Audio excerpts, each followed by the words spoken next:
옛날 영국 어느 날 목장에서 일하던 젊은 청년이 탐심이 발동되어 도둑질을 하게 되었습니다.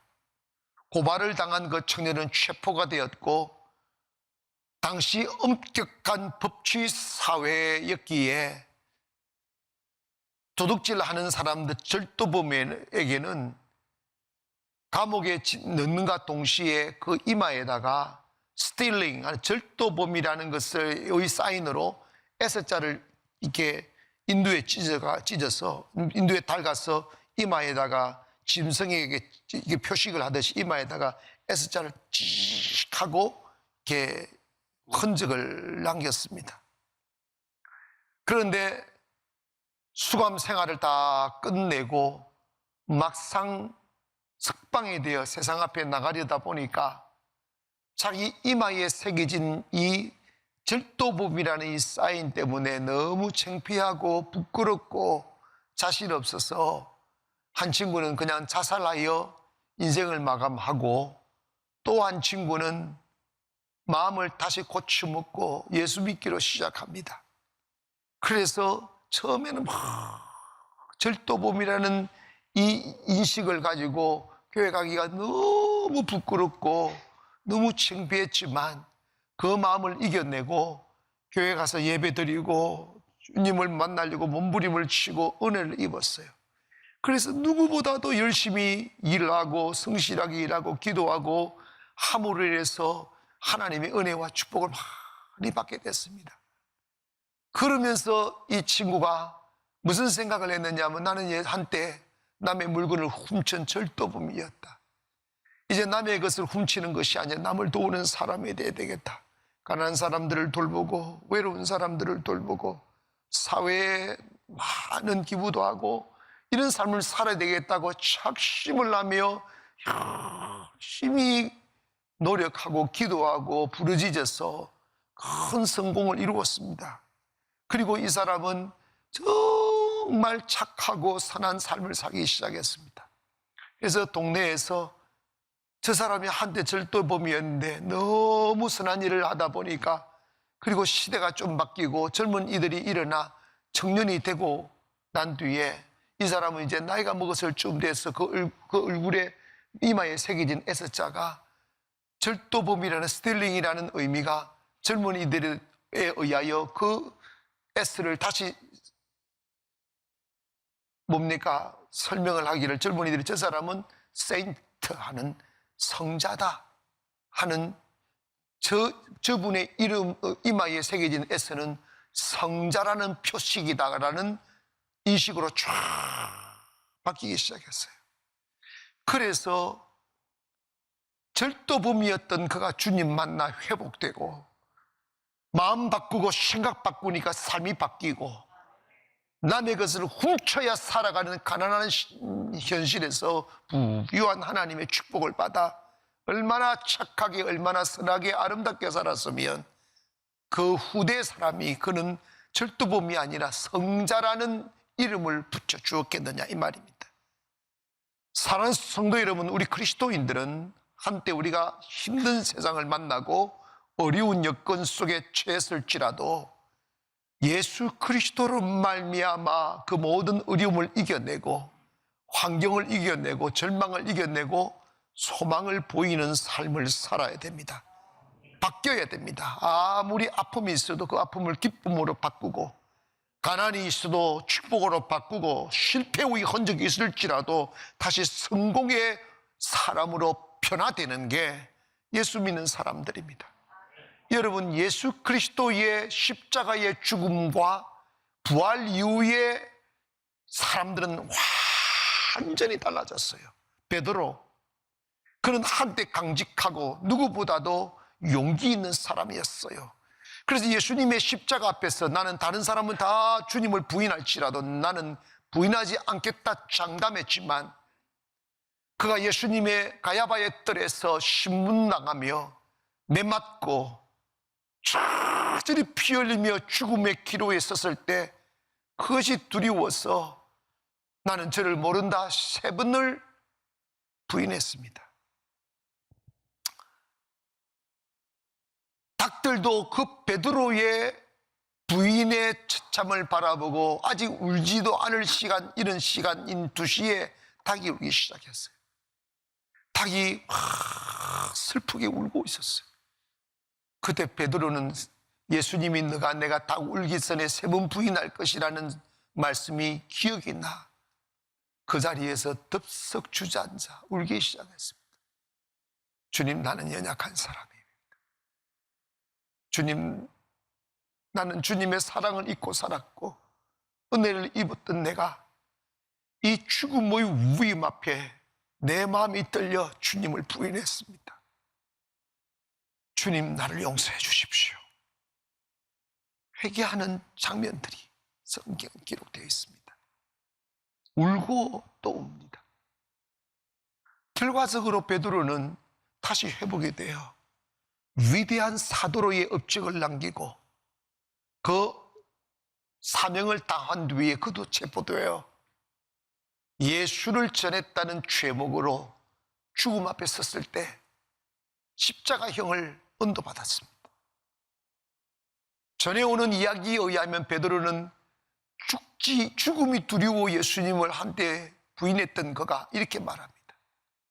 나는 한때 예수님을 십자가가 두려워서 예수님을 배신했던 사람입니다. 나를 예수님처럼 정상적으로 십자가에 못 박지 마시고 나를 거꾸로 못 박게 해달라고 해서 베드로는 거꾸로 못 박혀 장렬히 순교했다는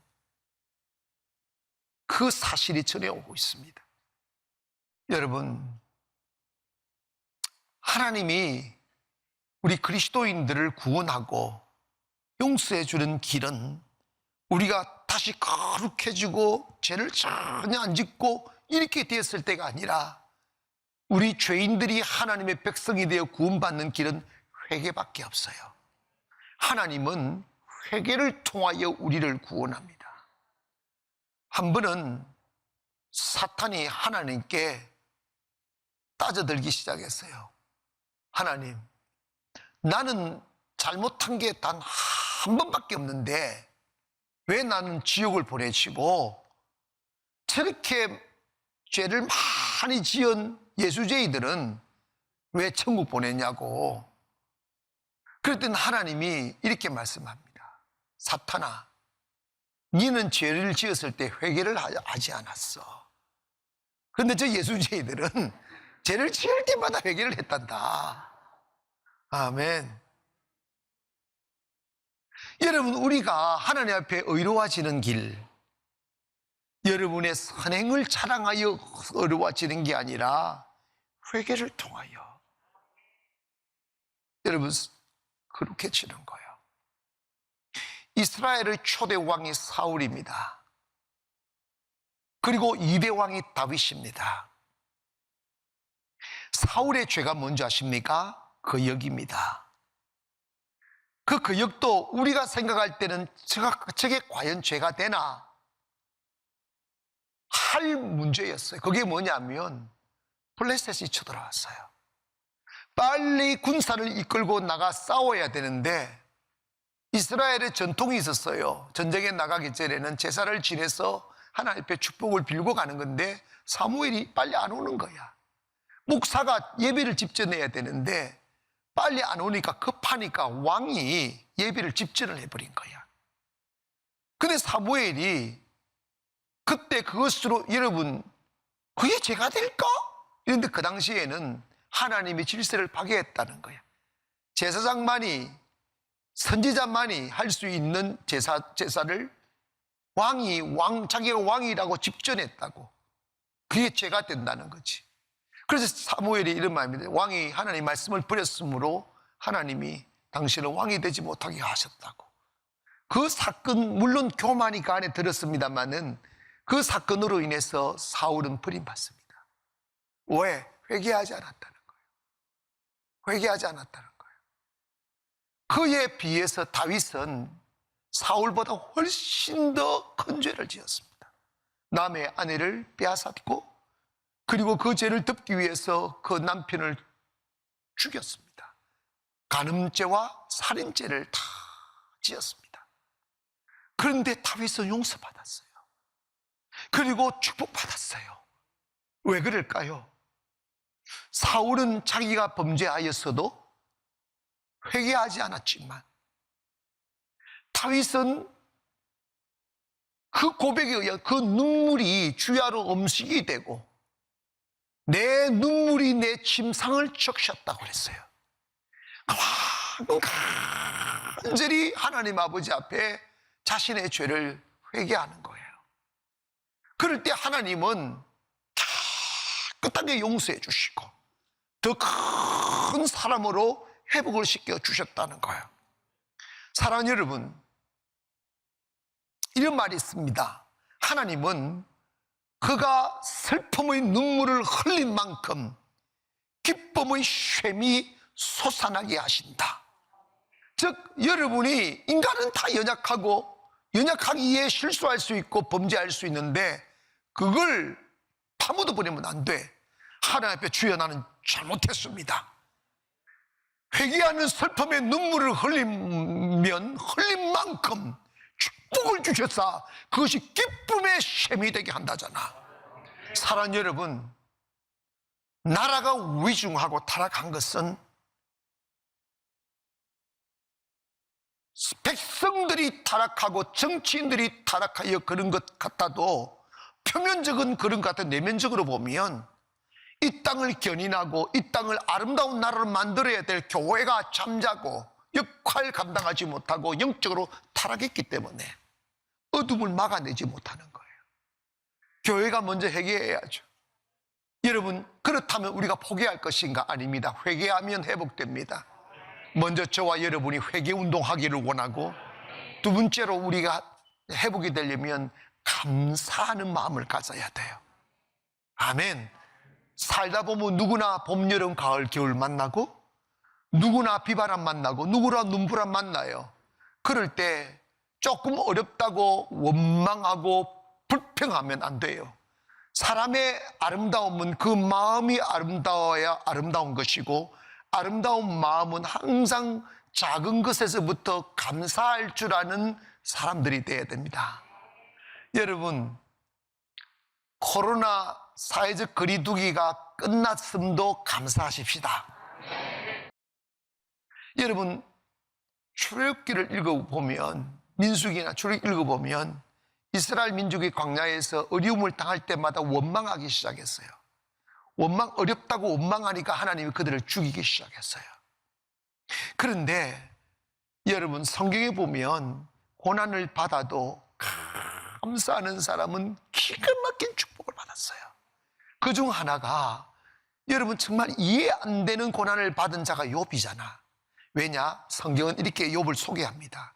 욥은 그 당대에 가장 의로운 자이고 동방에서 가장 큰 자다, 가장 부유하고 큰 명성을 가진 선인이었습니다. 근데 그가 받은 고난은 잠시 왔다 가는 태풍이 아니었어요. 자기 10자식 다 죽임을 당했습니다. 모든 재산 다 뺏겼습니다. 갈대아 사람한테. 그리고 자기 몸조차 병이 와서 온몸이 부스름이 나고 고름이 흘러서 그 가려움을 견디지 못하여 잿간에 들어가 기아 조각 하나 들고 몸을 막 가려면 진물이 몸을 퍼지고, 너무 그 모습이 처절하고 비참하니 그와 함께 했던 중마 고인 세 친구가 그를 등 돌리고 떠나가고, 일생을 같이 했던 아내조차도 희망 없는 남편을 바라보고 침을 뱉으며 하는 말이, 차라리 이렇게 살 것 같으면 하나님 저주하고 죽어버리라고 침 뱉고 탁 등을 돌리고 떠나가 버립니다. 그 정도 되면 누가 감사할 수 있겠어요? 그 정도 되면 이것도 하나님의 뜻이 있다, 그러나 하나님의 뜻은 결국은 선하시다 라고 누가 고백할 수 있겠냐고.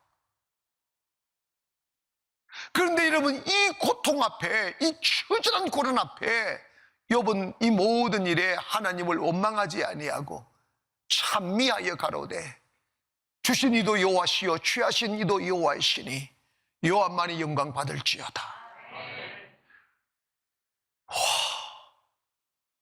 그래서 여러분, 하나님이 욥을 공격한 사탄을 불렀어요. 사탄, 이놈 나쁜 놈아, 내 종 욥을 유의하여 보았느냐? 내 용 욥을 딱 깊이 보았느냐? 그가 원망하더냐? 그가 나를 부인하더냐? 사탄의 백기를 들어버린 거야. 원망하기를 기다렸는데, 불평하기를 기다렸는데, 그 슬픔 속에서, 그 아픔, 찢어지는 고통 속에서도 원망하지 않고 하나님께 감사하더란다. 그 감사의 기운에 사탄은 연기처럼 사라져버리고 하나님이 다시 축복을 회복하는데 10자식에서 20명의 자식을 주고 막 하나님이 아주 갑절의 축복을 주시는 거야. 여러분, 감사할 일 많아요. 아멘. 여러분, 잠시 어려움을 당해도 감사하십시다. 감사할 때 회복이 일어나는 거예요. 불평하면 죽어요. 심령도 죽고 마음도 썩고 현실도 쓰러지는 거예요. 마지막으로 우리가 회복하려면 따라합시다. 중단 없는 기도하자. 여러분, 제가 살아가면서 위인들, 정말 시대의 위인들을 바라보면 공통점 하나 있어요. 그게 뭐냐면 시대가 바뀌어도, 정치가 바뀌어도, 나라가 바뀌어도 하나님이 들어 쓰시는 사람을 보면 그 사람 뭐냐? 어떤 상황에도 기도하는 사람이었어요. 그리고 기도를 우선하는 사람이었어요. 여러분, 다니엘은 이스라엘이 타락하여 나라가 없어져 버린 시대의 사람입니다. 그래서 그는 바벨론의 포로로 끌려갔어요. 여러분, 아시다시피 나라 뺏기면 인권 없어요. 주권 없어요. 짐승같이 취급받습니다. 그런데 그 이방 나라의 포로로 끌려간 그가 그 나라의 국무총리가 돼요. 그리고 한 번의 국무총리가 된 게 아니라, 그리고 그 나라가 변란이 일어나고 나라가 바뀌어도 또 국무총리가 되고 평생 종신 국무총리입니다. 왕은 될 수 없으니까. 어떻게 그렇게 됐을까? 다니엘은 바벨론에 있을 딱 끌려갔을 때 음모리가 꾸미져 가지고 하나님께 기도하면 죽임 당하는 일이 있었잖아. 그런데 여러분, 자기가 기도하는 것이 발각이 되면 죽는 걸 뻔히 알면서도 창문을 열어놓고 하루에 3번씩 기도했던 그 시간을 지키는 거예요. 이건 뭐냐? 내가 기도하다가 신고되어 사자굴에 던짐받아 죽임을 당하여도 나 죽겠다. 기도를 나는 쉴 수 없다.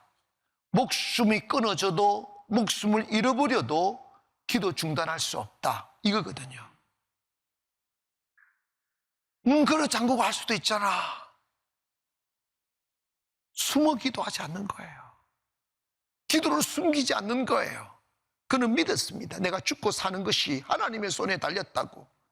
비록 왕의 의인이 찢기어 기도하는 사람은 체포되어 사자굴에 던진다는 의인이 찢긴 것의 방백이 붙었어도 나는 죽음을 두려워하지 않고 나 기도한다. 결국은 기도하다가 체포되어 사자굴에 던짐을 받잖아. 3일 굶긴 사자에게 던짐 받으면 삽시간에 찢겨 그냥 사자 입으로 들어갑니다. 그런데 하나님이 그날 밤 하나님의 천사를 보내사 사자 입을 막았잖아. 다리오 왕이 자기가 그래도 아끼는 사람이니까 일찍 일어나 사자굴로 갑니다. 다니엘이 그렇게 외쳤던 하나님, 다니엘아, 네가 믿는 하나님이 너를 살렸느냐? 살아있느냐?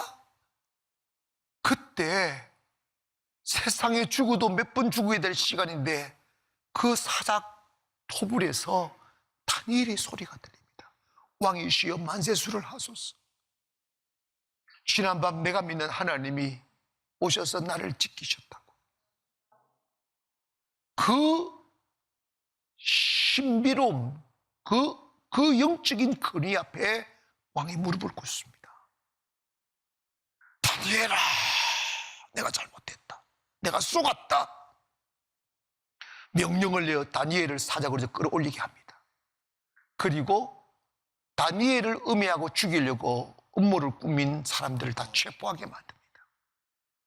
그래서 다니엘을 죽일 음모를 꾸며가지고 했던 사람은 체포되어서 딱 오는데 포박해서 왕이 명령합니다. 이 자들을 사자굴에 던지라. 던지니까 그들이 팔이 땅에 닿기 전에 사자들이 그들을 삼켰다고 그랬어요. 다니엘이 떨어질 때는 사자는 온순한 양같이 그 추운 밤을 따뜻하게 난로가 되어줬던 그 양 같은 사자들이 다니엘의 정적들이 떨어지는 순간 맹수로 바뀌어서 그들을 삼켰다는 거예요. 그 이후에 그 소문이 온 나라와 나라에 퍼져서 다니엘이 살아가는 동안에 그 어느 누구도 다니엘을 대적하지 않았어요. 왜? 다니엘 건드리면 죽는다. 이게 하나님의 사람들의 권위입니다. 기도하는 사람 하나님이 지킵니다. 예배를 지키는 사람 하나님이 지킵니다. 이 시대에 회복의 전령자가 되려면 어려울 때 기도하고 좀 편안해지면 기도 안 하는 그런 교회가 되면 안 돼요. 그런 사람이 되면 대한민국 교회가 그러다가 지금 망가뜨리고 있는 거지. 꾸준히 기도의 자리를 지키십시오. 예전에 동양인으로 처음으로 된 김용 세계은행 총재가 있었어요. 이분은 세계 정상이 와도 자기의 기도 시간에 만나지 않는다는 거예요. 사랑하는 여러분, 우리 기도의 사람 됩시다. 무너져가는 대한민국을 놓고 기도합시다. 교회를 놓고 기도하고 다음 세대를 놓고 기도하고 여러분 인생을 놓고 기도하면 그 기도가 회복하게 만듭니다. 지금 정권이 바뀌었는데 통계에 의하면 이 정권에 대하여 희망을 거는 사람, 새로운 정부에 대하여 희망을 거는 사람들이 50%도 안 돼요. 이게 뭐냐면 사람들의 마음이 너무 꺾여 있다는 거예요. 사회적으로 잘해낼 수 있는 가능성이 없다는 거예요. 누가 해도 돼도 그 모양이라는 이런 생각이 팍 팽배해져 있습니다. 이제 우리 여러분이 일어나 기도하여 이 대한민국의 사람들의 마음을 하나님께로 되돌이키고 하나님의 아름다운 기름 부으심이 임하면 누가 대통령이 돼도 잘 되는 나라 되는 거예요. 기도가 살립니다. 기도가 나라를 살리고 기도가 교회를 살리고 기도가 무너진 가정을 살립니다. 무엇보다도 몇 년 동안 타락해져 있는 이 국민의 정서와 정신을 깨워야 됩니다. 다시 주께로 돌아가자고. 주님을 대적한 나라 망합니다. 주님을 대적한 교회도 개인도 망합니다. 다시 주께로 돌아가 기도하기 시작하면 다시 일어나는 회복의 역사가 충만하게 이 땅을 덮을 줄 믿습니다. 다시 회복되어야 됩니다. 교회도 회복되어야 되고 나라와 경제도 회복이 되어야 되고 다시 일어나려면 우리가 할 수 있는 일은 뭡니까? 회개하는 일입니다. 감사하는 일입니다. 그리고 기도하는 일입니다. 이 일을 결코 멈추지 마셔서 우리의 눈물의 기도를 통하여 나라가 다시 회복되는 영광을 보는 그날이 있기를 주의 이름으로 기도합니다.